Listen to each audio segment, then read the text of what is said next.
So something happened last night, and I just, this video to me looked really weird. So Joe Biden finally decided to show his face to, I guess, to let people know that he's alive, because there was, some rumblings going around. People are like, why haven't we seen Joe Biden? Where is he hiding? All that kind of stuff.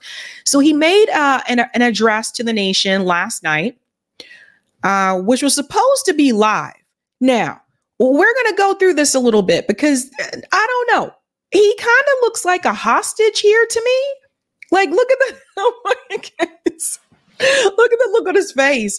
I don't know, but it feels weird. There's a couple of moments during the speech that we do have to debunk, though. There's a couple of things we got to break down because I don't think Joe was all with it. Let's get started. My fellow Americans, I'm speaking to you tonight from behind the resolute desk in the Oval Office. In this sacred space, I'm surrounded by portraits of extraordinary American presidents. Thomas Jefferson wrote the immortal words that guide this nation. George Washington, who showed us presidents are not kings. Abraham Lincoln, who implored us to reject malice. Franklin Roosevelt, who inspired us to reject fear. I revere this office, but I love my country more. Okay, the first thing I notice is it just me, or does it seem like he has something in his mouth? It seems like he's having trouble speaking, right? Like, you ever try to talk like when your mouth is full and you're trying to talk at the same time? That's what it sounds like. I don't know. Joe don't sound well to me. More. It's been the honor of my life to serve as your president. But in the defense of democracy, which is at stake, I think is more important than any title. I draw strength and I find joy in working for the American people. But this sacred task of perfecting our union is not about me. It's about you, your families, your futures. It's about we, the people. And we can never forget that. And I never have. I've made it clear that I believe America is at an inflection point. One of those rare moments in history when the decisions we make now will determine our fate of our nation and the world for decades to come.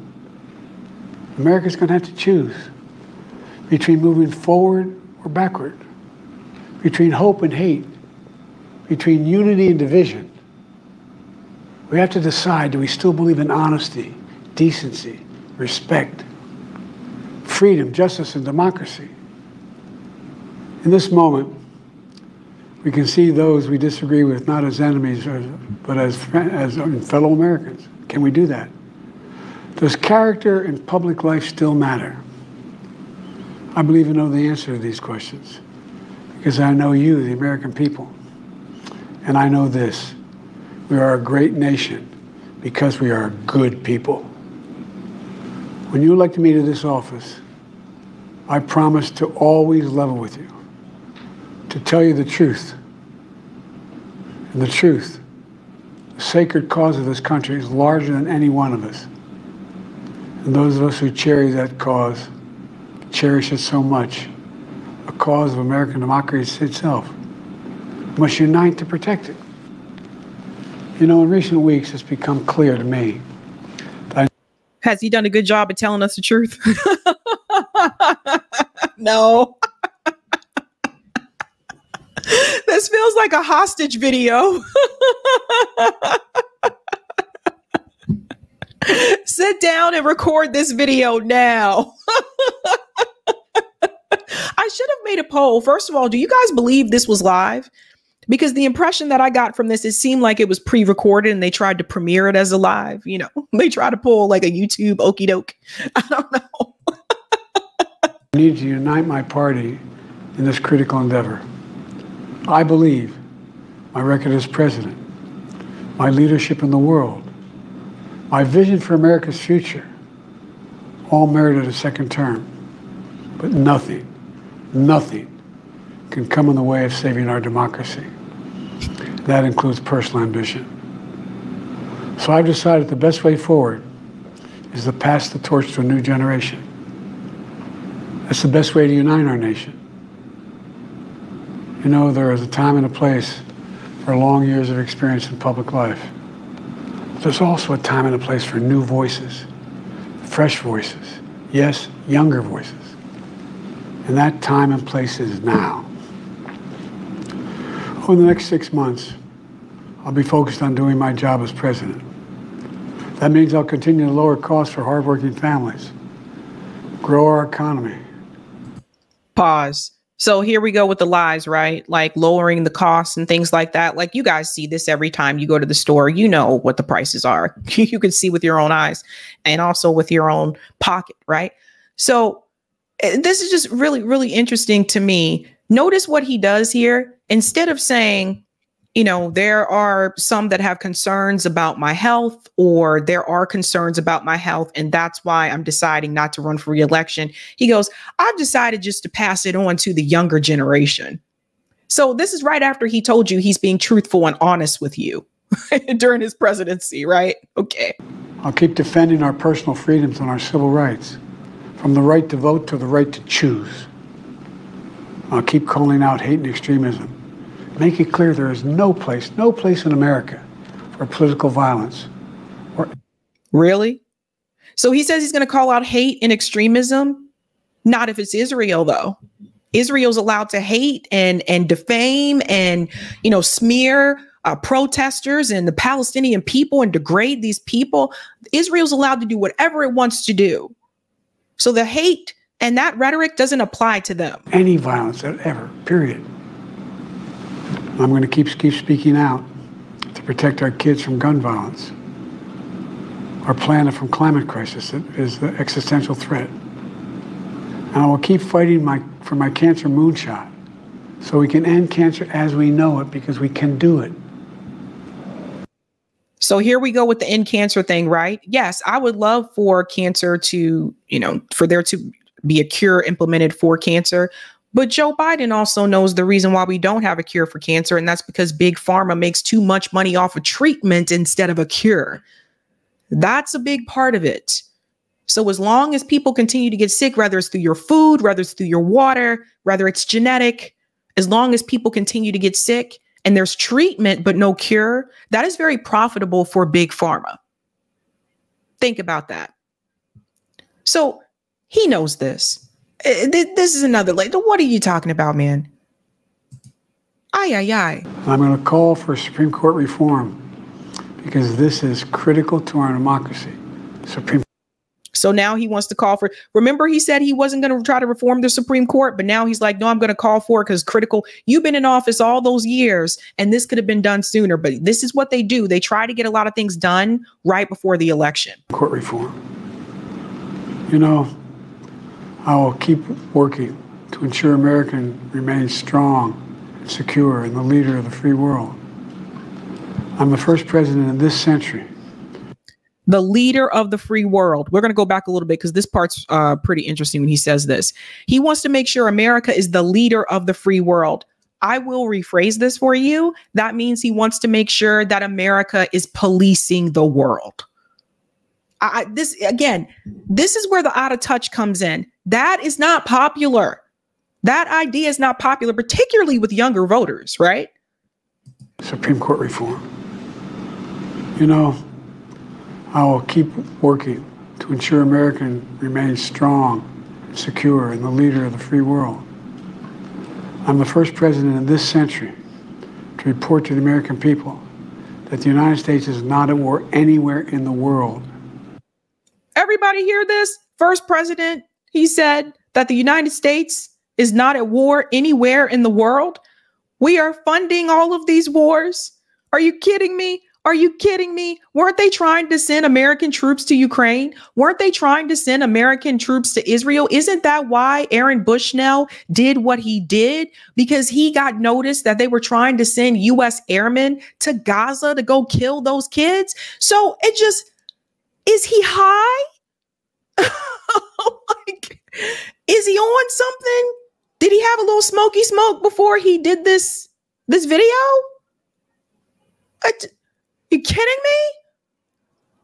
me? Don't forget Haiti. We'll keep rallying a coalition of proud nations to stop Putin from from taking over Ukraine and doing more damage. We'll keep NATO stronger, and I'll make it more powerful and more united than any time in all of our history. Oh, boy. I'll keep doing the same for our allies in the Pacific. You know, when I came to office, the conventional wisdom was that China would inevitably surpass the United States. Here we go with the China fear. China, Russia, Russia, China, or Iran.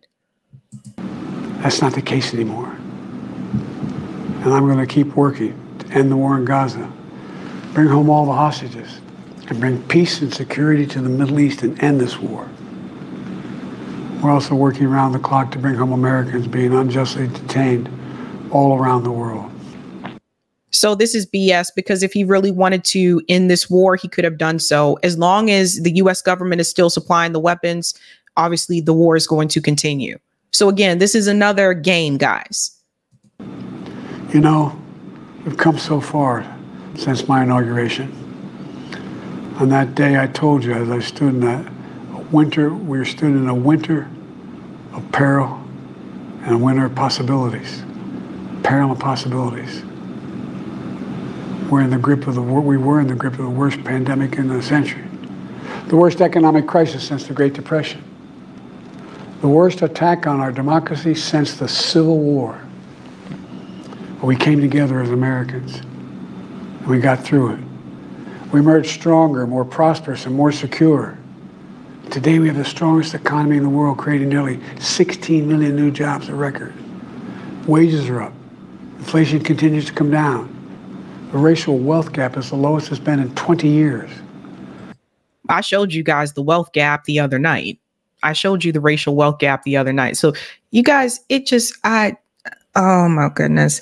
You guys know, I told you the unemployment numbers, and I told you about the layoffs, that the Financial Times, they reported this in March, that we were seeing 2008 economic numbers. Like, that's not cool. So although there have been jobs created, what Joe Biden is leaving out, but you can see this yourself if you Google it, is that a lot of people are being laid off left and right. We're literally rebuilding our entire nation, urban, suburban, rural, and tribal communities. Manufacturing has come back to America. We're leading the world again in chips and science and innovation. We finally beat Big Pharma after all these years to lower the cost of prescription drugs for seniors. Beating Big Pharma would be implementing a Medicare for all system, a universal healthcare system in this country. As long as you don't have that and you still have a private insurance, healthcare system, you have not beaten Big Pharma. This is an exaggeration. Yes, it's great that there's that reduction there for seniors, but that reduction should have been applied to everybody. Seniors are not the only people that have to take insulin. So no, you didn't beat Big Pharma. Big Pharma is still owns a lot of the politicians that are in DC, and everybody in this country doesn't have health care. And I'm going to keep fighting to make sure we lower the cost for everyone, not just seniors. More people have health care today in America than ever before. And I signed one of the most significant laws helping millions of veterans and their families who are exposed to toxic materials. See, this is what's wrong with the United States. And I'll be honest with you, is the shortcomings and the crumbs. When you make this statement that more people have health care in this country, everyone should have health care in this country. We have the money, we can afford, everyone should have health care. Like, this is a basic necessity, guys. Everyone should have it. What do you mean more people have it? It's like when they talk about the child poverty and like, we cut child poverty in half. No child should go hungry in this country. No child should be poor in this country. We have a lot of money. There's no, like, again, so those are crumbs, guys. You have to demand more. We do deserve that. You know, most significant climate law ever in the history of the world. The first major gun safety law in 30 years. And today, the violent crime rate is at a 50-year low. We're also securing our border. Border crossings are lower today than when the previous administration left office. That's a damn lie. Ladies and gentlemen, That is a damn lie. You can look up the numbers for yourself. I can't even believe he would even, he would have been better off not talking about the border at all than to mention that lie. I think we all know, we all know that the numbers were smaller under Trump's administration. This is ridiculous. And they actually aired this. So I'm asking you guys again, do you think that this is live or this was recorded? Because I can hear a little bit of background noise that I feel like I would hear during a recording. I don't know, but it seems like a hostage situation. He's obviously reading something, but whoever wrote it, there's a lot of lies here. I've kept my commitment to appoint the first black woman to the Supreme Court of the United States of America. I also kept my commitment to have an administration that looks like America, and be a president for all Americans. Pander. That's what I've done. I ran for president 4 years ago because I believed and still do that the soul of America was at stake. The very nature of who we are was at stake. And that's still the case. America's an idea. An idea stronger than any army, bigger than any ocean, more powerful than any dictator or tyrant. It's the most powerful idea in the history of the world. That idea is that we hold these truths to be self-evident. We're all created equal, endowed by our Creator with certain inalienable rights: life, liberty, pursuit of happiness. We've never fully lived up to it, to this sacred idea, but we've never walked away from it either. And I do not believe the American people will walk away from it now. In just a few months, the American people will choose the course of America's future. I made my choice. I've made my views known. I would like to thank our great Vice President Kamala Harris. She's experienced, she's tough, she's capable. She's been an incredible partner to me and a leader for our country. She's the least favorable vice president, by the way, guys. Now the choice is up to you, the American people. When you make that choice, remember the words of Benjamin Franklin hanging on my wall here in the Oval Office, alongside the busts of Dr. King and Rosa Parks and Cesar Chavez. When Ben Franklin was asked, as he emerged from the convention going on, whether the founders have given America a monarchy or republic, Franklin's response was, a republic, if you can keep it. They always want to bring up Benjamin Franklin. I don't know what that noise is. I don't know if that's him like swallowing or whatever, but it's after he pauses. I can't get away from Ben Franklin. I can't get away from Ben Franklin like ever in my life. At my commencement, my undergrad commencement, one of the gentlemen that spoke, I do not remember his name because I almost fell asleep during this part. One of the gentlemen that spoke, this guy talked about Ben Franklin for a long time. And I think by the end of that conversation, you probably knew all of Ben Franklin's life story. Here we go again with another Ben Franklin. Ay. A republic, if you can keep it. Whether we keep our republic is now in your hands. My fellow Americans, it's been the privilege of my life to serve this nation for over 50 years. Nowhere else on earth could a kid with a stutter, from modest beginnings in Scranton, Pennsylvania, and Claymont, Delaware, one day sit behind the resolute desk in the Oval Office as President of the United States. But here I am. That's what's so special about America. We're a nation of promise and possibilities, of dreamers and doers, of ordinary Americans doing extraordinary things.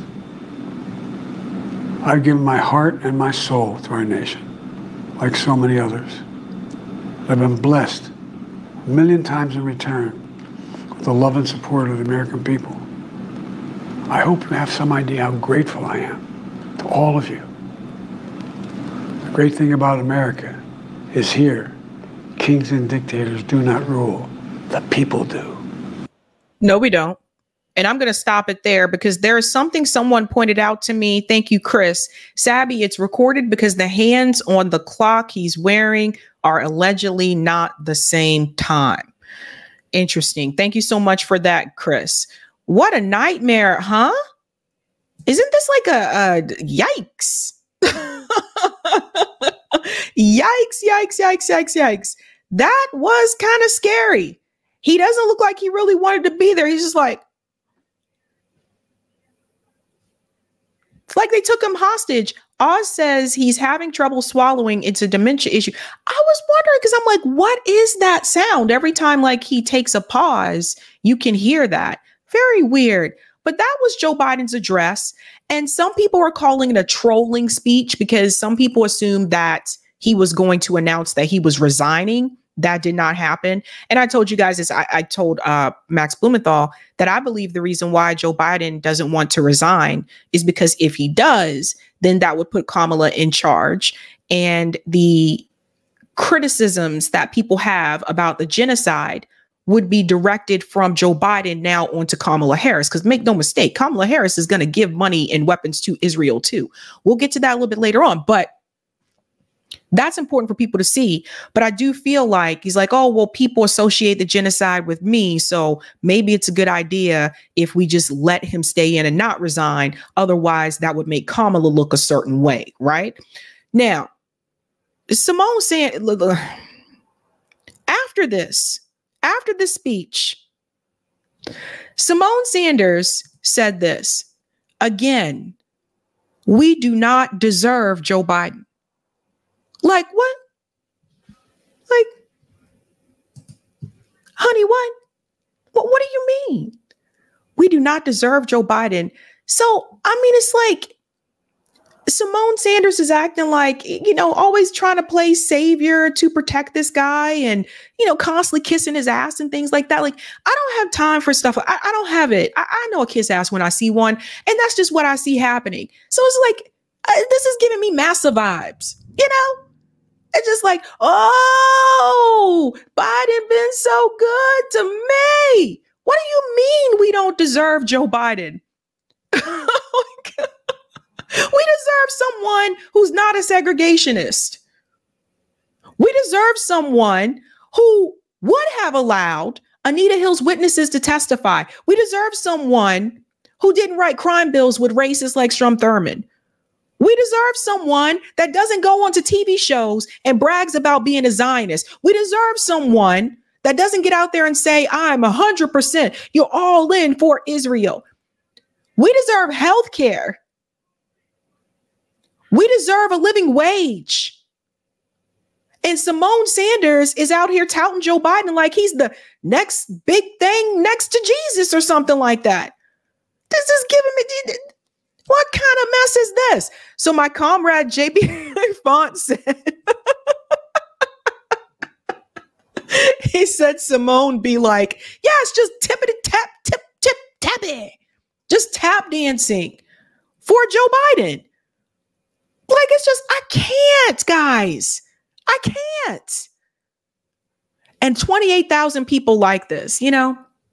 It's stuff like this. So when I saw it, I actually said, and I don't know, I was in rare form last night.